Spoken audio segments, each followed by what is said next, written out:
네, 반갑습니다, 여러분.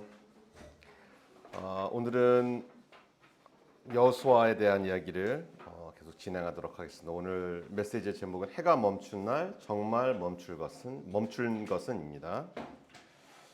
여호수아 10장 12절, 15절 얘기 나누겠습니다.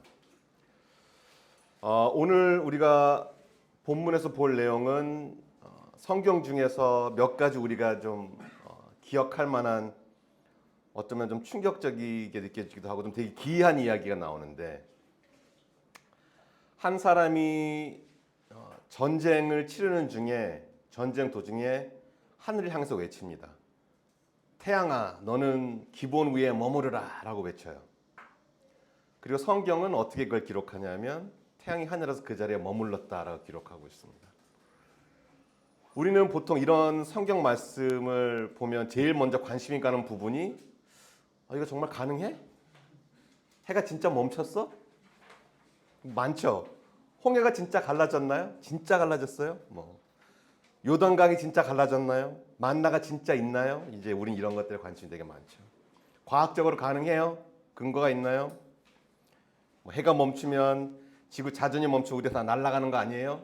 여러 가지 질문들이 많겠죠. 다들 좋은 질문이에요. 그리고 수세기 동안 이러한 질문에 대해서 많은 과학자들이 하나님의 기적들을 증명하려고 노력을 했고, 그리고 과학적인 근거로 설득력 있는 내용도 사실 많이 있습니다.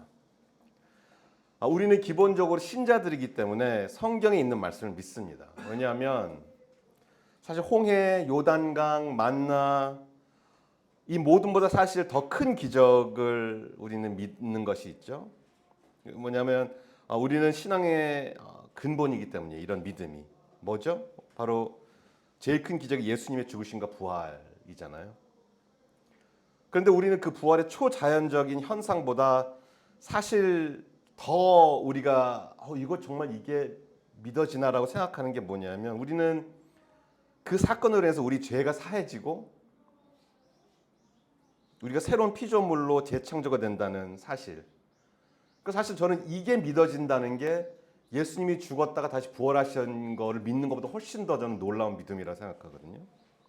어떤 게 더 믿기 어렵나요? 과학적으로 우리는 이런 초자연적인 현상을 설명할 수 있다 하더라도 우리가 이런 사건들로 인해서 하나님의 성품과 뜻이 더 알아나가지고 우리 믿음이 더 깊어지고 또 우리가 예수님 안에 성장해지는 것, 이런 것들은 과학적으로 설명이 가능할지 모르겠어요. 어떤 것이 더 기적인지 한번 더 생각을 해보면서 오늘 좀 말씀을 좀 봤으면 좋겠는데, 오늘 이제 본문 끝까지 우리가 읽어보면 성경이 이 해가 멈춘 날을 두고 전에도 없었고 후에도 없었다라고 말하는 부분이 나오는데, 쉽게 얘기하면 전무후무죠. 역사상 단 하루. 오늘 무엇이 전무후무한 것인지 우리 깊이 있게 한번 좀 알아가 보도록 해보겠습니다. 오늘 본문 여호수아 10장 12절에서 15절, 우리 오늘 본문 말씀 한번 좀 한 목소리 같이 읽어볼까 봐요. 12절부터 읽겠습니다. 여호와께서 아모리 사람 이스라엘 자손에게 넘겨주시던 날에 여호수아가 여호와께 아뢰어 이스라엘의 목전에서 이르되 태양아 너는 기브온 위에 머무르라, 달아 너도 아얄란 골짜기에서 그리할지어다 하매 태양이 머물고 달이 멈추기를 백성이 그 대적에게 원수를 갚기까지 하였느니라. 나사렛 책에 태양이 중천에 머물러서 거의 종일토록 속히 내려가지 아니하였다고 기록되지 아니하였느냐. 여호와께서 사람의 목소리를 들으신 이 같은 날은 전에도 없었고 후에도 없었나니 이는 여호와께서 이스라엘을 위하여 싸우셨음이라. 여호수아가 온 이스라엘과 더불어 길갈 진영으로 돌아왔더라. 지난주에 우리는 여리고에서 성벽이 무너지는 것을 봤어요. 하나님이 주신 방법은 전쟁을 치르기 위한 어떤 전략이라기보다는 사실 우리가 봤지만 예배를 드리는 듯한 행위였고, 우리는 그것을 통해서 알 수 있는 것은 여리고성은 이스라엘이 무너뜨린 게 아니라 하나님이 무너뜨리셨구나. 그리고 그 소식이 가나안 땅 전체에 이 소문이 퍼졌어요. 그래서 오늘 이야기는 거기서 시작되는 거예요. 그래서 오늘 이 본문에 방금 읽었던 이 본문 말씀 속에 우리 메시지의 이제 심장이 들어 있는데 한번 계속 살펴보도록 하겠습니다. 자, 여리고가 무너졌다는 소식이 이제 가나안 땅에 다 퍼졌어요. 그 다음에 이제 아이 성까지 무너졌다는 소식까지 퍼지고 가나안 왕들이 이제 결단 내리기 시작했어요. 이대로 우리 앉아서 당할 수는 없다. 우리도 연합군을 만들어서 이스라엘과 전면전을 준비하자. 그런데 딱 한 족속이 완전히 다른 계산을 했어요. 기브온 사람들인데 기브온 사람들이 이런 생각을 했어요. 야, 여리고 정말 당대 제일 큰 성이 무너졌고 아이 성도 무너졌다. 거기서 내린 결론은 우리는 싸워서 못 이긴다. 그러면 남은 길은 하나, 그들하고 동맹을 맺자. 근데 문제가 하나 있는 게 모세가 죽기 전에 맹세하게 한 것이 하나 있어요. 이스라엘은 가나안 땅 안에 사는 족속과 동맹을 맺을 수 없게 맹세를 했죠. 동맹 맺을 수 있는 오직 멀리서 온 민족들하고는 화친이 가능했지만 기브온은 가나안 땅 완전히 가운데 살고 있는 족속이었고 동맹을 위한 자격이 없었어요. 그래서 기브온 사람들이 작전을 짠 게 이제 우리가 요즘 말로 하면 코스플레이 작전을 짠 거죠. 헤어진 자루를 어깨에 메고 찢어서 여기저기 깨면 옷을 입고 낡은 가죽 포도주 부대를 나귀에 싣고 그리고 식량으로는 이제 다 마르고 곰팡이가 핀 떡을 준비했습니다. 그래서 이 사람들이 이스라엘 진영에 도착해서 이렇게 말을 해요. 우리는 아주 먼 나라에서 왔어요. 당신들과 화친 동맹을 맺고 싶습니다. 근데 여호수아도 사실은 만만치 않은 사람이거든요. 당연히 이들을 의심했어요. 혹시 너희들 이 근처에 사는 사람들 아니야? 우린 그러면 동맹 못 맺는데?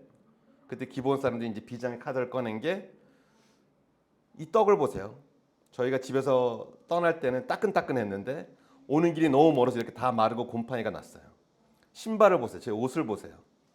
멀리 왔다는 증거가 다 이렇게 있잖아요. 라고 이제 얘기를 했어요. 그래서 여호수아 지도자들이 이제 그 떡을 보고 만져봤더니 진짜 딱딱하고 곰팡이도 진짜고 형색을 살펴보니까 진짜 다 낡았고 증거 하나하나를 다 눈으로 확인했더니 결론은 멀리서 온 게 맞네 라는 결론을 내리고 이제 이런 판단을 내렸는데 이게 사실 이 판단이 비합리적이었나요? 나름대로 꼼꼼했다고 생각해요. 증거를 요구했고 확인했고 따져봤고 여호수아나 그 이스라엘에 있는 그 모든 그 족장들이 퍼즐 조각이 다 모였다고 생각을 했어요. 그래서 성경 이 장면에 딱 한 문장을 남겨요. 여호수아 9장 14절에 보니까 제가 천천히 읽어드릴게요. 무리가 그들의 양식을 취하고는 어떻게 할지를 여호와께 묻지 아니하고. 떡은 만져봤어요. 신발도 확인했어요. 딱 하나를 하지 않았어요. 하나님께 묻지 않았어요. 여기서 하고 싶은 말은 그러니까 여러분들은 뭘 결정하든 꼭 하나님께 물어보세요. 다음에 중국집 가서 짜장면 시킬지 짬뽕 시킬지 하나님께 꼭 먼저 물어보세요.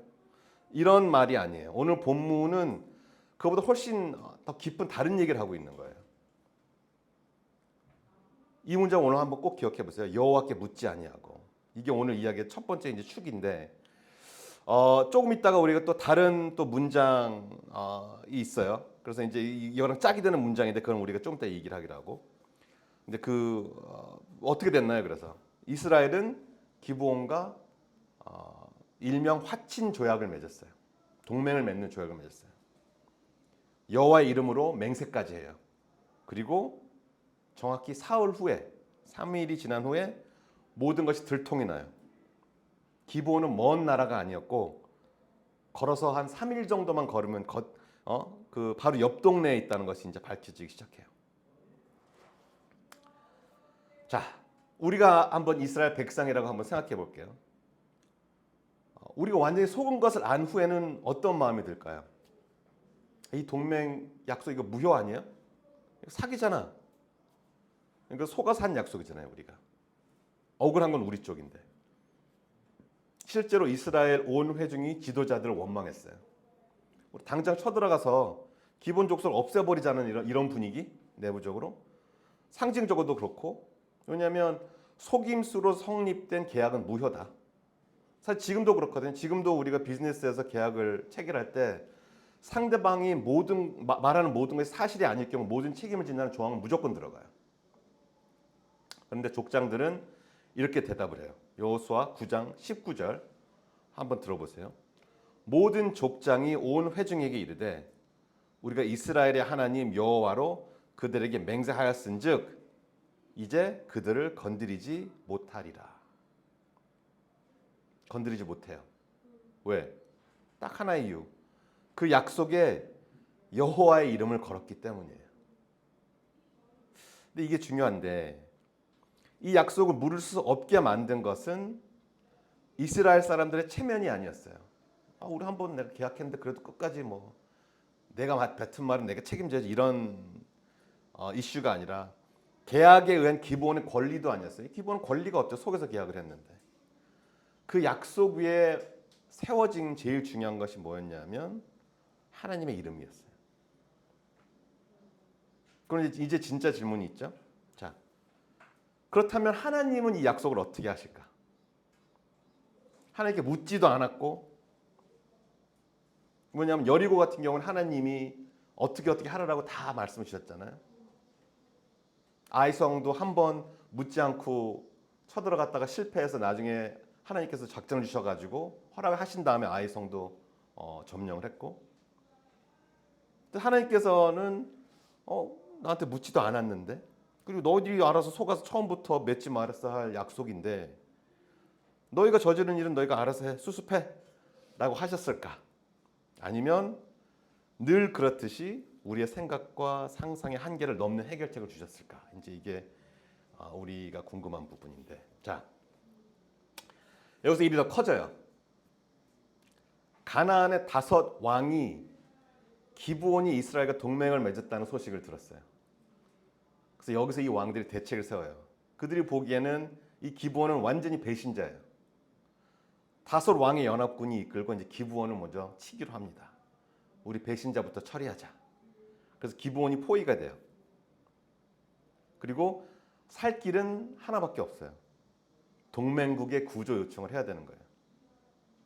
그래서 이제 메신저를 보내는 거죠. 여호수아, 우리는 동맹의 조약을 맺었으니 빨리 올라와서 우리를 구해주세요라고 이제 도움 요청을 한 거죠.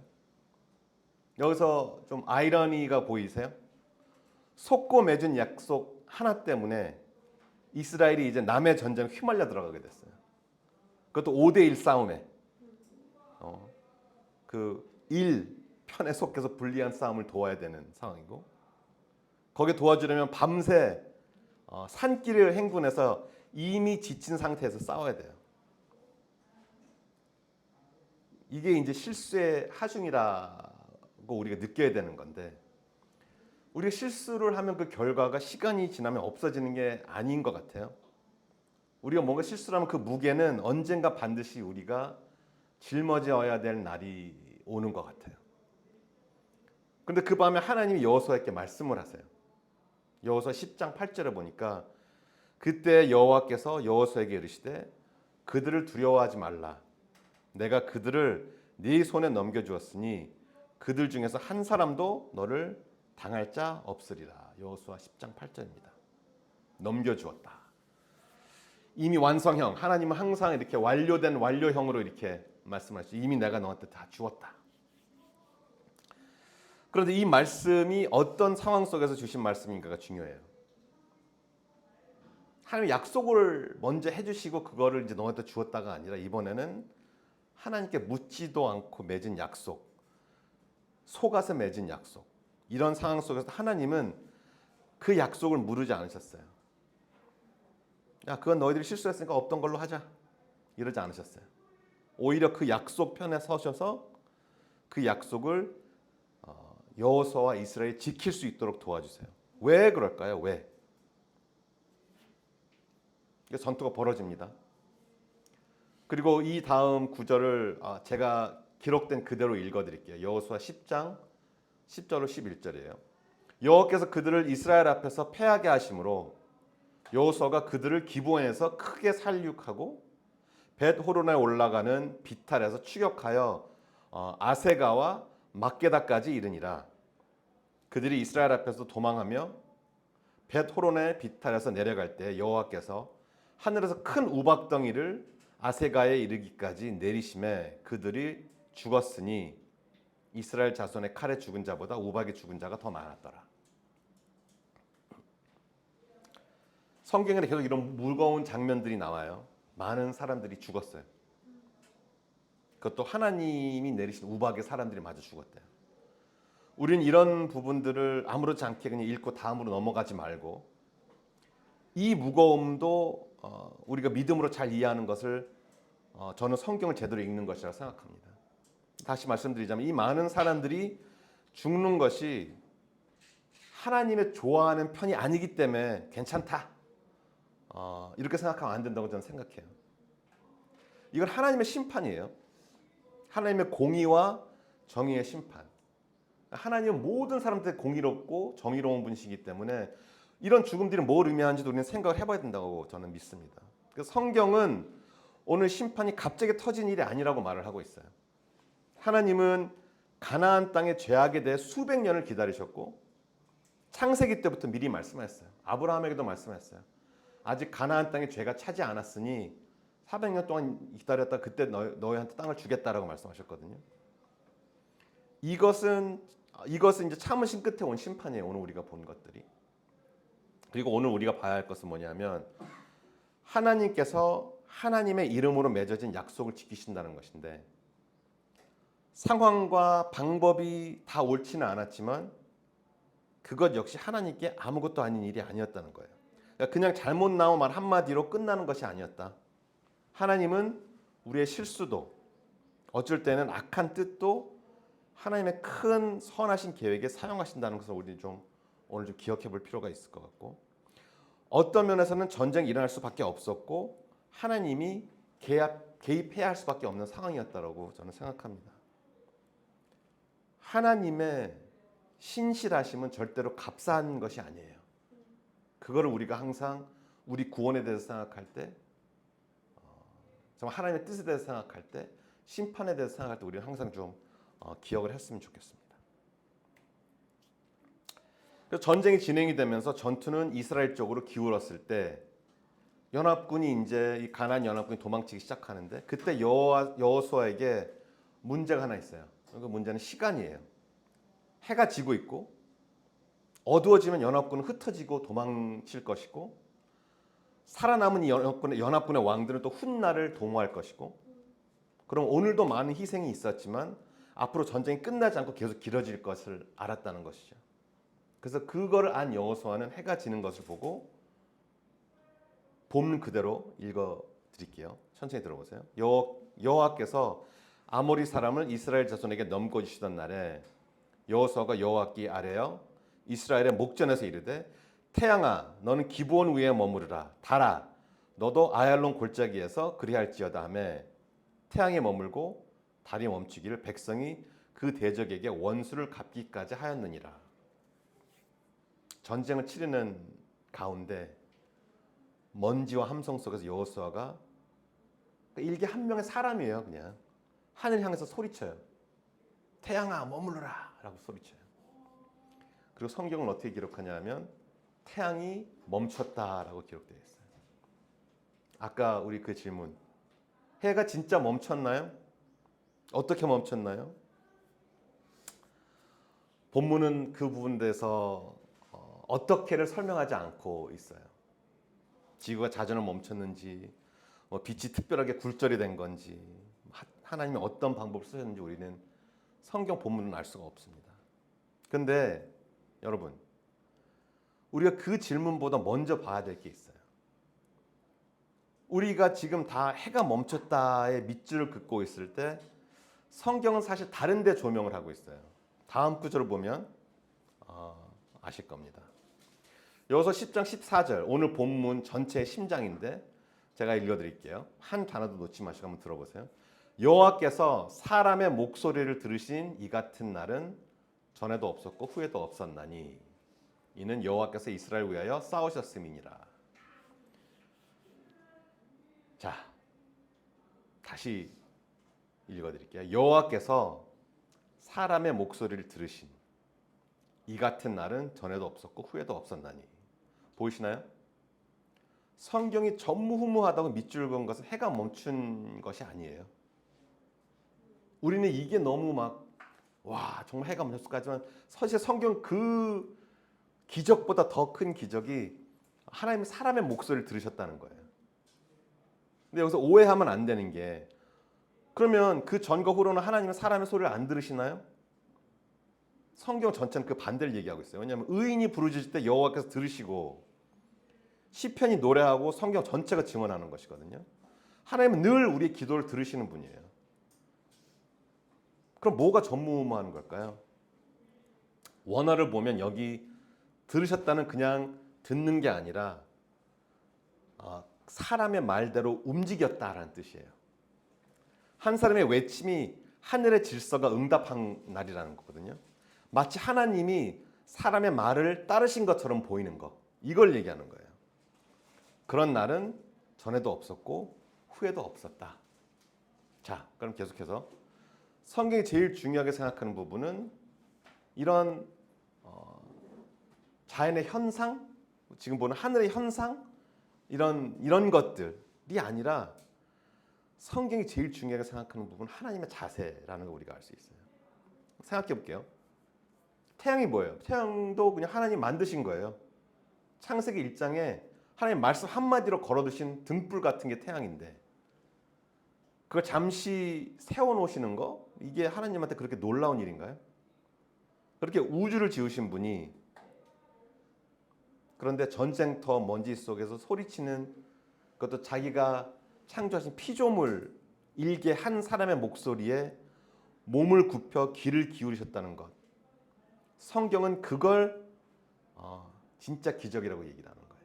성경은 그걸 역사상 단 하루만 있었던 일이라고 기록을 하는 거예요. 그리고 지금 이 말씀, 지금 방금 읽어드린 여호수아 10장 14절의 말씀을 아까 본 그 문장을 나란히 놓고 한번 볼게요. 9장 14절에는 여호와께 묻지 아니하고라고 나왔는데 지금 10장 14절에는 여호와께서 사람의 목소리를 들으신 날. 우리가 오늘 본 모든 일의 발단은 묻지 않았던 백성이거든요. 물었어야 할 때 묻지 않았으니 모든 일이 시작됐는데 하나님께 묻지 않은 그 백성의 실수 가운데 그 실수가 만든 전쟁터에서 부르셨을 때 하나님은 들으셨다. 하나님께 의뢰하지도 않고 논의하지도 않고 묻지도 않은 자들 그들의 목소리를 들으시는 하나님.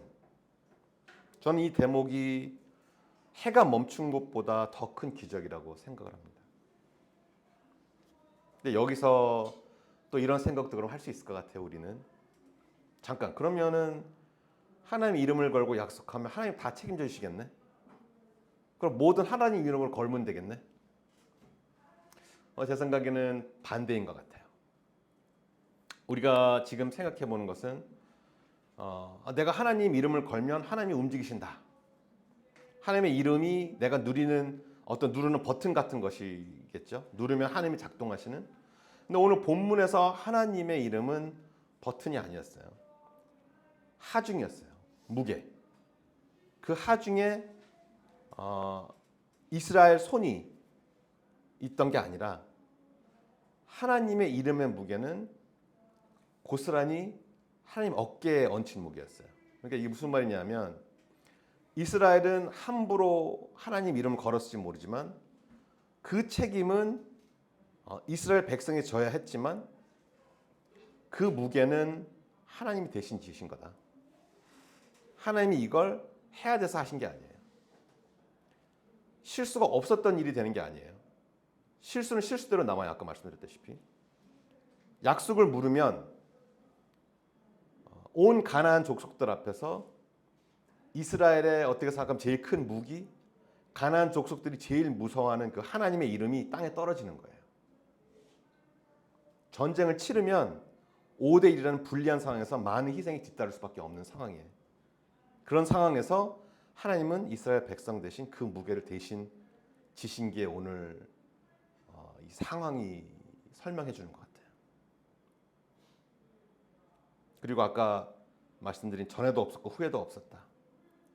만약에 우리가 지금 얘기하는 것처럼 하나님의 이름을 우리가 버튼처럼 반복해서 사용이 가능하다면 누르면 또 나오고 누르면 또 대답하시고 이렇게 돼야 되는데 이 날에 대해서 말씀은 이렇게 말하죠. 반복 불가. 이건 시스템이 아니라 단 한 번의 긍휼이었다. 하나님의 이름은 우리가 쓰는 도구가 아니라 하나님의 이름은 하나님께서 스스로 지시는 무게다라고 우리가 한번 생각해 보면 좋을 것 같습니다. 근데 이 이야기에 대해 아직 볼 것이 하나 더 남아 있는데 여호수아 10장에서 하나님은 사람이 건 이름 때문에 낮아지셨는데, 그러니까 이스라엘이 함부로 건 하나님의 이름, 그 뒷감당 하나님이 하신 거죠. 근데 복음은 여기서 한 걸음을 더 나가요. 복음은 하나님이 스스로 하나님의 이름을 거신 이야기를 나중에 해요. 우리가 어떤 사람들인지 한번 생각해 봐요. 우리는 하나님과 약속을 지킬 능력도 실력도 없는 사람들이에요. 작심삼일이라는 말이 왜 있느냐 하면 우리가 세운 어떤 결심의 수명이 그 정도밖에 안 된다는 거거든요. 하나님 앞에서 한 다짐들, 우리가 힘으로 끝까지 지켜낼 수 있는 게, 아니 우리가 심지어 지켜낸 게 몇 개나 있는지 한번 생각해 보면 답이 나올 수 있을 것 같아요. 그래서 하나님은 어떻게 하셨냐면 우리가 약속을 못 지키는 것에 모든 책임을 지게 하는 대신 하나님께서 직접 오셨어요. 오늘 그 사람의 목소리를 들으셨던 그분이 결국 사람의 몸을 입고 우리한테 오셨고 말씀이 육신이 되어서 우리 가운데 거하셨어요. 하나님의 낮아지심이 오늘 본 여호수아 10장에서 멈추지 않고 베들레헴의 구유까지 내려온 거죠. 빌립보서 2장 말씀 제가 천천히 읽어드릴게요.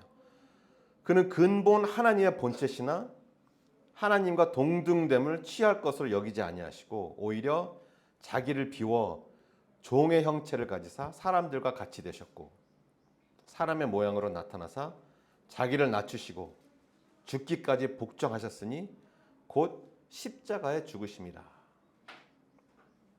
예수님에 대한 이야기죠. 여러분, 십자가 앞에서 예수님이 십자가에 달리셨을 때 뭐라고 조롱했는지 아세요? 네가 하나님의 아들이거든 빨리 내려와 봐. 하나님, 당연히 예수님은 내려올 수 있으셨죠. 해를 멈추신 분이에요. 하늘을 세울 힘이 있는 분이 거기에 달려 계셨던 거거든요. 그런데 이렇게 해를 멈추신 분이 십자가에서는 자기 스스로에 대한 죽음을 멈추지 않으셨어요. 그 힘을 자신을 구하는 데 쓰지 않으셨어요. 왜죠? 그 자리가 하나님의 본인의 이름을 스스로 거신 자리였기 때문이에요. 우리를 자녀 삼겠다는 그 약속. 그 약속의 하중 전체를 하나님이 십자가에서 끝까지 지신 거예요. 그 위에서 우리의 모든 죄를 우리 대신 짊어지시고 우리가 하나님 자녀가 될 수 있는 길을 열어주신 거죠. 그리고 사흘 후에 예수님은 다시 살아나셨어요. 부활은 그 약속이 실제로 지켜졌다는 하나님의 공증이에요. 도장을 찍으신 거죠. 이 언약은 유효하다. 내 이름을 걸었다. 이제 우리가 있는 자리로 한번 돌아와 볼게요. 우리에게도 아마 있을 거예요. 저는 되게 많을 것 같아요. 하나님께 묻지 않고 내린 결정들, 추진한 일들, 기도 없이 지나와 버린 시간들. 그때 하나님께 여쭤볼 걸 후회가 되는 자리들. 이미 저질러 버려서 돌이키기엔 늦은 것 같은 상황들. 그런 게 하나도 없는 사람은 세상에 없을 것 같은데 오늘 본문이 그 자리에 있는 우리에게 말하는 거는 뭐냐면요. 그 실수는 진짜다.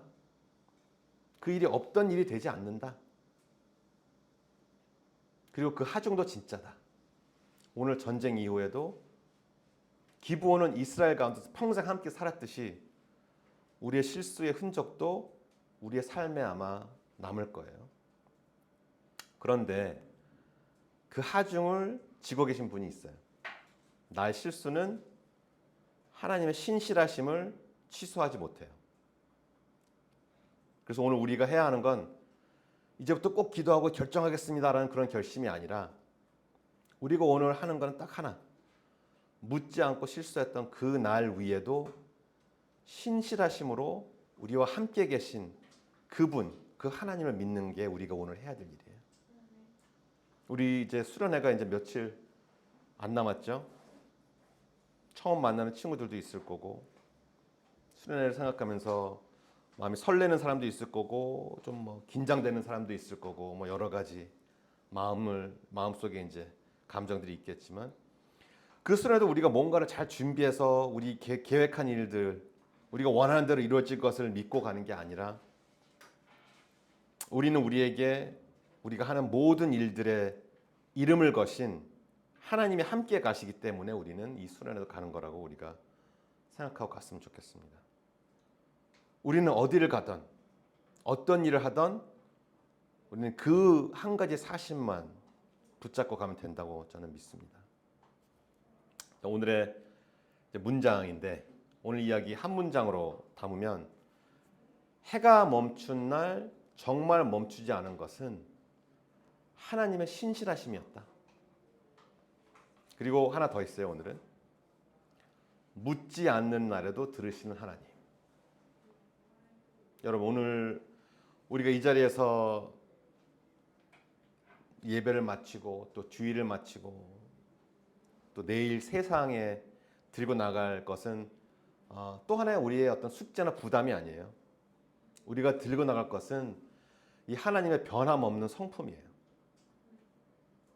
하나님께 묻지 않는 자들의 전쟁터에서도 몸을 굽히시고 끝내 자기 이름을 스스로 걸고 십자가까지 내려가신 그분이 이번 주에도 우리 하나님이십니다. 기도하겠습니다. 하나님 아버지, 오늘 저희는 전에도 없었고 후에도 없었던 하루를 보았습니다. 해가 멈춘 날이 아니라 하나님께 묻지 않았던 사람들의 목소리를 하나님께서 들으신 날이었습니다. 주님, 저에게도 그런 날들이 있습니다. 여쭤보지 않고 내린 결정, 기도 없이 지나와 버린 시간들, 저희가 그 날들을 잘 수습해서 주님 앞에 나가는 것이 아니라 그런 날, 그런 실수 위에도 서 계셨던 주님의 신실하심을 믿고 다시 주님의 힘으로 일어나려고 합니다. 해를 멈추신 주님이 십자가에서는 자기 자신의 죽음을 멈추지 않으시고 저희를 자녀 삼으시는 약속의 무게를 끝까지 지셨음에 대해 감사를 드립니다. 이번 주 수련회 우리가 가는 길에도 저희가 준비한 것이 아니라 함께 가시는 하나님만을 의지합니다. 예수님의 이름으로 기도드립니다. 아멘.